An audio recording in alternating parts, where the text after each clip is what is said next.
There we go. There we go.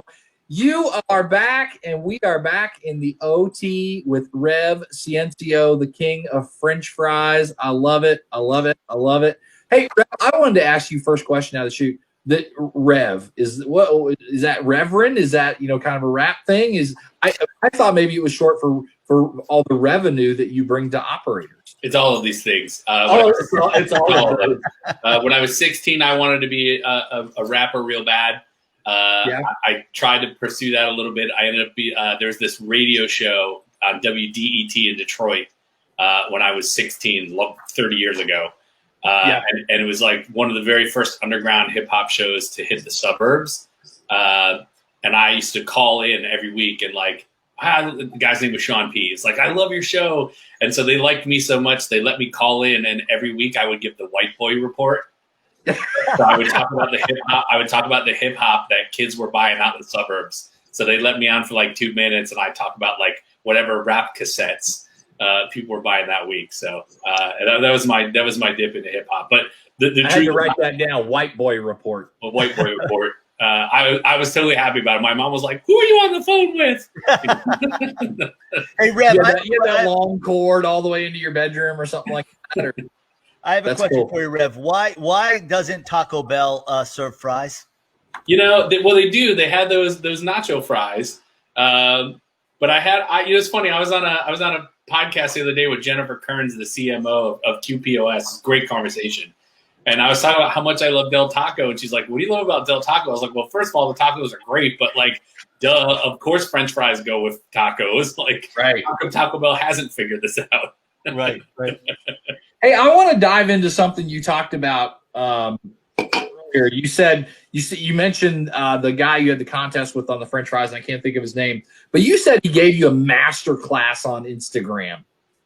Can you give us the 2-minute version of the master class? I'm curious. So his name's Ryan Hinkson. He runs @EatFamous, and that was in 2015. So the conversation is a little dated, but the principles are still the same. Sure. And it's essentially engage your audience, right? Don't ghost and post, sorry, don't post and ghost. I could get that the other way around. But essentially, if you're active, right? If your content's engaging, if you DM your people, if you comment on their photos, if you're an active participation in your following, you're gonna gain. You know what I mean? Eric, your account's awesome. I tell you all the time that I'm jealous of how good you are at creating content that is engaging and being engaging. You know what I mean? I learned from Tim. I learned from Ryan and from a lot of test. Yeah. Well, one of the things I wrote down that I'm sure you'll agree with, social media, if you're doing it right, social media is a grind. There's it's just like everything else.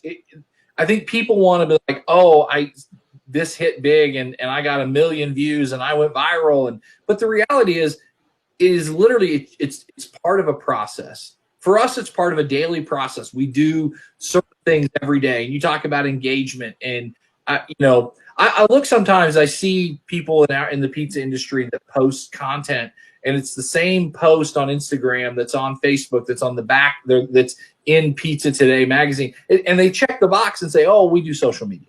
And then people comment on whatever. They don't like it. They don't respond to it. And the analogy I make, it's the equivalent of you and I being in Walmart at the frozen food section, and I've got my cart and you've got your cart, and I walk by you and you go, "Hey man, what's up?" And I'm just like, I don't even look at you.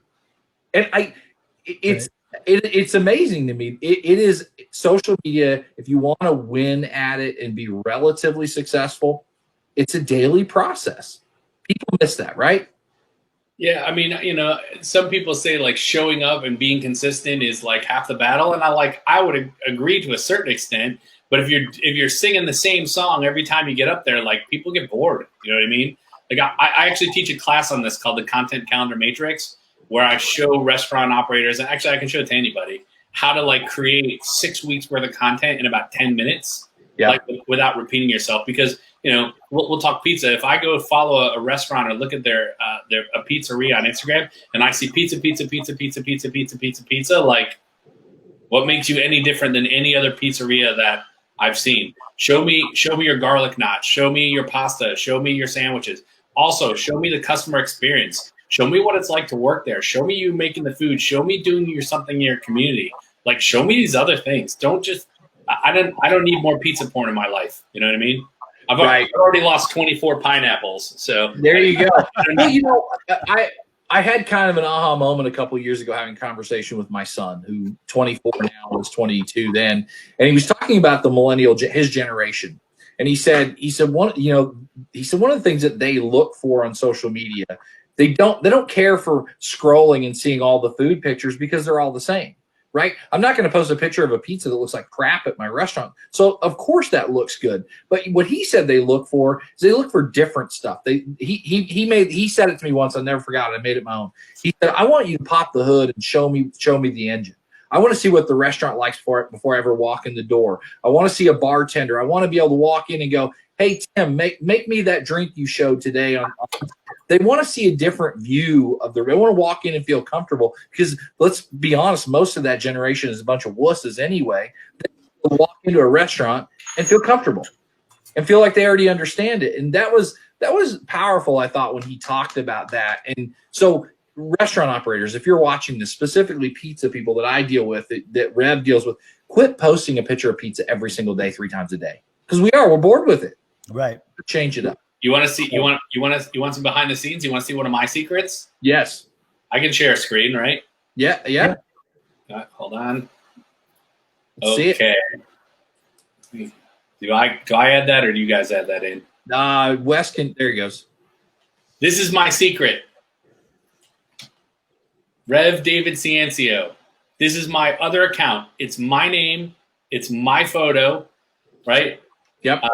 It says, if you want where to go follow me for content, I've posted nothing, and I'm not ever going to post anything, okay? And the fact that I have followers here is ridiculous to me. This is my secret, okay? I have an account that I just follow the people who I want to model. I just follow the people who I think are doing incredible things, and I can learn from them. So Jenna Kutcher, Dan Loke, Russell Brunson, Mary Morrissey, Jay Bear, Rob Proctor, Billy Jean, Tony Robbins, Gary Vee, right? These people are incredible creators of content, and I aspire to have audiences like theirs. So when I log off of Rev Ciancio, or I log off of the Burgerati, or I log off of Foam Fries, I've posted, I've done my engagement, I spend time looking at the people who I want to be like, who I want to model, right? And then when I start creating my content, I think about the things that they're doing, and then I do that. Right, I believe in modeling. Right, so if you go look at my profile, like, for sure I still post, pizza porn and burger porn because people like it, right? But like, here's a picture of me, and I'm holding hot dogs, but I'm talking about a webinar I'm hosting this week, and here's a quote that I came up with because that's what Bob Proctor does. Right, that's my secret. My secret is I don't just create content. And I don't just consume content. I'm a content creator. And so if you're a restaurant, or I don't care what kind of business you are, go find 100 or 10 or 30 businesses that you want to be like, or that you think are doing a good job. Create a secret account. No, I guess it doesn't have to be secret. And follow those people. Right? What? Right. But why would you follow that account? I don't care. Like, go follow it. I'm not going to share anything with you. That's for me to learn. Go find 10 businesses or thought leaders or people that you think do an incredible job. And so when you're in that account, all you're doing is learning. You're seeing what they're doing, and you're like, what can I do?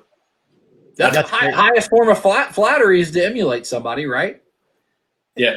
Why try to reinvent the wheel, By the way, this interview is over. He didn't have me in there, so we're done. I follow you somewhere else, and I engage with you. I don't engage in that account. I hear you. That is me learning. That's my. No, I love it. It's a great idea as far as education, and I you know what, I'm going to do it today. So I because I have my own personal account that I have probably 2,000 followers, and I follow 1,000 or whatever it is, and it does get kind of, So if you almost call that the Rev Ciancio educational account, right? I mean, I love it. I think that's an amazing idea. Sorry, I'm looking at my notes here. Tim, do you have a question? I want Rev, to make sure I. Rev, you kind of live at the intersection of tech and food, right? So if you could tell the restaurateurs that are either going to find us by mistake or find us because they follow us, you know, are they relying too much on word of mouth, and what should they be doing? So I don't know that they're relying too much on word of mouth. I think they have the wrong perception of word of mouth, right? Because it's 2020, and where does word of mouth live? It lives on Google reviews and Yelp, right? And I guarantee that if I go look at any restaurateur, or I don't care how multi-unit or not, and they tell me, oh, you know, word of mouth marketing does it for us, I'll go look at their Yelp page and see 1 star, 1 star, 1 star, right? And they haven't replied to them. So if word of mouth is important to you, then you need to be stoking word of mouth, okay? You need to be doing influencer marketing. You need to manage your reputation online. You need to be asking your customers how they felt. Will they share that information? Do they want to leave you a review? Do they want to give you your sentiment? So I think word of mouth is super powerful if you use it, right? If you say, oh, we have great word of mouth, that's some lazy BS that I ain't buying into, right? Okay? It's 2020. If you're not interacting with your customers, your current guests, people who like and appreciate you, you've lost. The only restaurants that are going to survive without having to get some tech going and some marketing are the ones that are, you know, classics from decades ago. You know, the White Manas of the world that have been there for 50 years that, like, you know, the Katz's Delis. Like, the chance of you becoming the next, you know, Katz's Deli ain't going to happen, right? So word of mouth is great if you're managing it and you're making more of it happening. You know what I mean? Right. I don't want to give away the secret sauce in this, or you to give away the secret sauce, but let's talk about third-party apps and your program on how to steal those customers back. I love what you talk about, but I think probably 1%, maybe not even 1% of restaurant operators are doing it. But will you talk about that a little bit without giving away the secret sauce of your program? I mean, I'm happy to give away the secret sauce. I do this to help. Listen, I like eating at restaurants, right? And I've had a number of crappy experiences. So I am motivated by wanting to have better restaurant experiences. So if I can help the owner elevate the experience, then I get to eat better. So I'm happy to share. Well, then share away, sir. The key is this, right? First of all, you have to have a method for converting people who order third party to first party. And it's not that hard. It's really not. It takes some work, right? But if you just set your mind to it, you have to do it, right? Then you have to think about it at every step of the customer journey, right? And I always tell restaurant operators, if you really want to be successful, forget about conversion. If you really want to be successful, map your customer journey and realize something really important. The customer journey starts and ends online, okay? The experience portion of it, the eating portion, is only the middle, right? If Wes or Tim, one of you guys are like, Rev, you got to try this place that has great fries. What's the first thing I do? I go to Google and I search that restaurant. So now I'm searching, right? Then what do? I look at their Google profile. I look at their photos, their hours of operation. You know, where is this place? What are people saying about it? Brain doesn't even know I exist yet, and I've already had like 10 interactions. Then I go to their social media and I look at like the food and what people are saying, right? And then like, this does look good. What do I do now? Well, I got to make a reservation, or I got to, you know, make an order. I go to third party, or I order from the website, and now I got to go there. So I need to use Waze, or maybe I took a ride share. The point is, like, there's all these digital touch points, right? And a restaurant should spend as much time managing those touch points in the customer journey as they would the experience on premise, right? So when they think about how their menu looks, how their food tastes, what their wine list looks like, where they're sourcing their ingredients from, how clean their bathroom is, like, those attention to details are incredible. But you need to think about how the rest of the experience of the customer happens before and after eating, right? What happens when they get the bag at their door? What happens after they've thrown away the cardboard? What happens 2 weeks later? If you can have your brand exist in all of those moments, right? Not only will you convert people to stop using Grubhub and DoorDash, but you'll get them to order more. And the key, the rocket fuel, right, is customer communication, right? Most restaurants think that, you know, I'm going to post to Instagram today, I'm going to get orders. You might, But you should also email and text and do advertising and surround your guests with your brand and your message so that when somebody gets hungry, they're like, I don't have to think about what I want for lunch. I want to order from Ferrazoli's. It's good to know. Is that some good preaching? Did that answer the question? Yeah, you were preaching hardcore. Look, it's a system, right? If you think about, and I'm actually in the middle of redesigning this. I'm going to teach it to my boot camp people today. Is I rewrote the customer funnel, right? Because I have a customer funnel map for restaurants. I rewrote it just what the conversion funnel is. And if you want to convert, what the customer journey looks like to convert. And I'm going to release this on the universe at some point. Release it on like it's the Kraken, you know. So I think you have one in your hand. Can you talk to us about your love of fidget spinners? You are 100% correct. I've been spinning Spider-Man for the last half hour. Well, it's weird, you know. I listened to a couple of podcasts, and I think that was mentioned. You have 7 of them on your desk, and they mean different things. Yeah, Iron Man.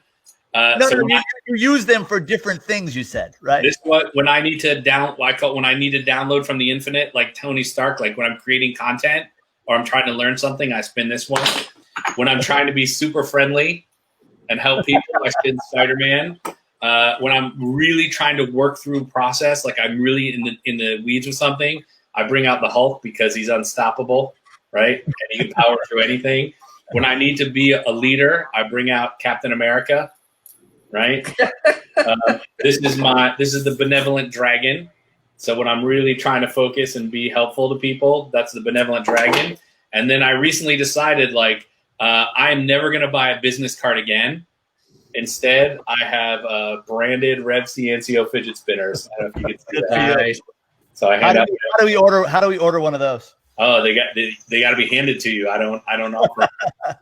So yeah, but you know what I realized is, like, I had this job. I was the head of marketing at Single Platform, and you know they were a publicly traded company that had 40,000 U.S. customers, was doing $44 million in AR. Big company.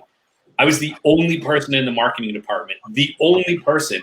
So I had to have all that on my back all day long, and I literally would be like, 30 minutes I'm working on Google Ads, 30 minutes I'm helping the sales team, the next 30 minutes I'm in customer service.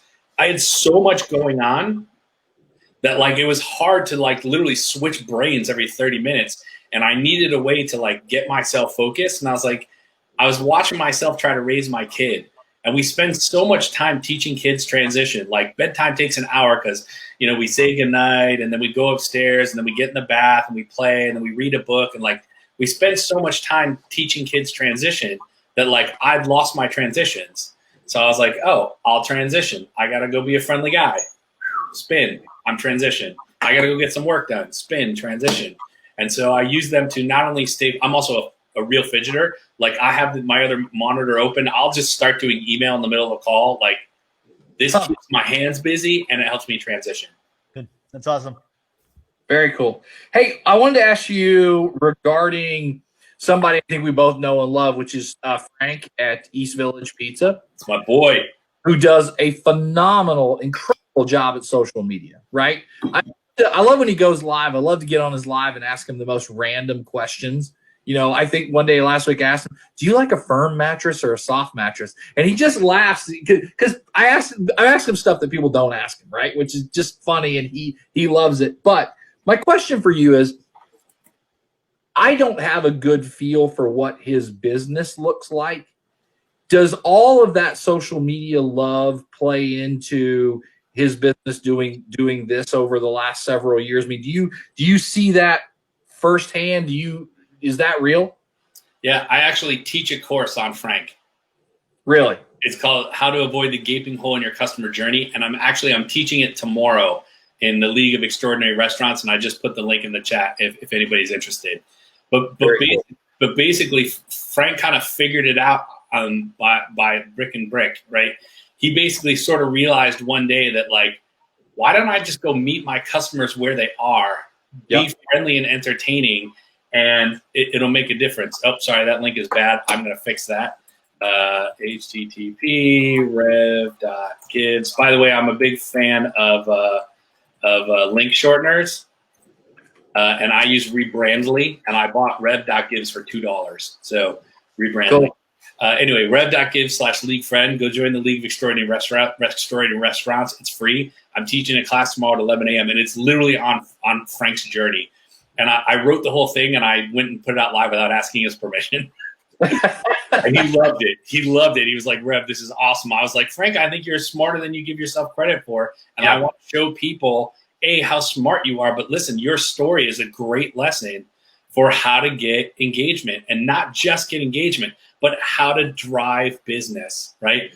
And we took Frank's online presence and his Instagram and his great live stuff, and we married it to data, and we married it to SEO, we married it to local search, right? Because Frank, basically the story is this. Frank was like, how do I get people to order more than a slice and a soda, right? He's a slice joint. He's like, well, if I promote pizza and soda, that's all they're going to order. Why don't I promote something else? By the way, this is true. If you Google worst pizza shop in New York City, you still get 4 million results, right? Wow. You do. So if you're competing for pizza in New York City, like, why was promoting pizza going to be what wins you? That's what everybody's doing. And Frank's like, I'm going to promote garlic knots, right? Right. Nobody's doing it, right? B, if I get you to order a slice of soda and garlic knots, my average order value goes up, right? So he started working on the garlic knots. He's like, I'm going to add some cheese and make it crazy. And it became like a show. It became like the garlic knot circus. Yeah. And sure enough, people were actually traveling to his business to get those cheesy garlic knots. And but here's the thing, when you search garlic knots NYC, he wasn't even in the top 10, right? So here he's putting all this effort into garlic knots, which is smart, right? He's trying to stand out. He's trying to raise his average order value. Smart, real smart. But when somebody wants to go to do the customer journey, which is why I talk about how important that is, they wouldn't have found him.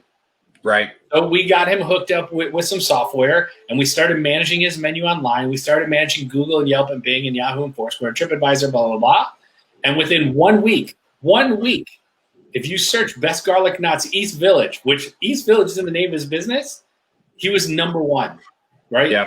Before that, he wasn't. And when you search garlic knots in New York City, Frank's at the top.